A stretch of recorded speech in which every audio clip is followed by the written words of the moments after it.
భయపడకుము, నేను నీతో ఉన్నాను. యెషయా 41:10. మైన దేవుని పిల్లలారా, మన జీవితంలో అనేక సమస్యలు, కష్టాలు, రోగాలు, విపత్తులు వస్తుంటాయి. భవిష్యత్తు ఎలా ఉంటుందో తెలియక మన హృదయం వణికిపోతుంది. అలాంటి సమయాల్లో దేవుడు మనతో చెప్పిన ఒక శక్తివంతమైన వాగ్దానం ఇది. భయపడకుము, నేను నీతో ఉన్నాను. ఈరోజు ఈ వాక్యాన్ని మన మనసులో నిలిపి ధ్యానిద్దామా? భయపడకుము, నేను నీతో ఉన్నాను. విస్మయించబడకుము, నేను నీ దేవుడనై ఉన్నాను. నేను నిన్ను బలపరచుదును, నీకు సహాయము చేయుదును. నా నీతి కుడి చేతితో నిన్ను ఆధారము చేయుదును. యెషయా 41:10. భయపడకుము, దేవుడు మనతో ఉన్నాడు.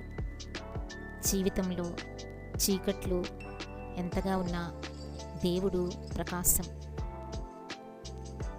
భయం మన విశ్వాసాన్ని కదిలిస్తుంది, కానీ దేవుని సాన్నిధ్యం మనకు ధైర్యాన్ని ఇస్తుంది. ఈరోజు నా జీవితంలో ఏది నాకు ఎక్కువ భయం కలిగిస్తుంది? ఆ భయంలో దేవుడు నాతో ఉన్నాడని నేను నమ్ముతున్నాను.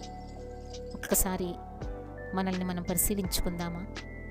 మన భయాలన్నీ దేవుడికి అప్పచెప్పుదామా?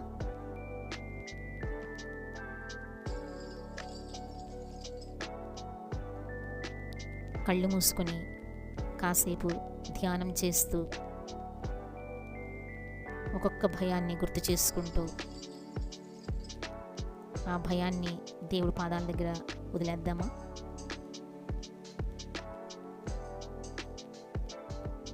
దేవుడు ప్రతి భయాన్ని మనలో నుంచి తీసివేసి మనల్ని ధైర్యపరుస్తారని నమ్ముదామా?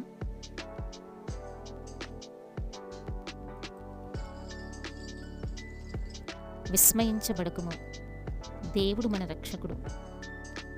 మనకు సహాయం చేయడానికి ఎవరూ లేకపోయినా దేవుడు ఎప్పుడూ ఉంటాడు. సమస్యలు ఎంత పెద్దవైనా దేవుడు వాటికంటే గొప్పవాడు. ప్రియులారా, చాలాసార్లు దేవుడి కంటే మన సమస్యల్ని ఎక్కువగా చేసి మనం చూస్తూ ఉంటాం. దాన్ని బట్టి మన ధైర్యాన్ని కోల్పోతాం. కానీ ఇక్కడ వాగ్దానం ఏం చెప్తుందంటే, మన సమస్యల కంటే దేవుడు గొప్పవాడు. మన సమస్యలు దేవుడు తీర్చలేనంత పెద్ద సమస్యలు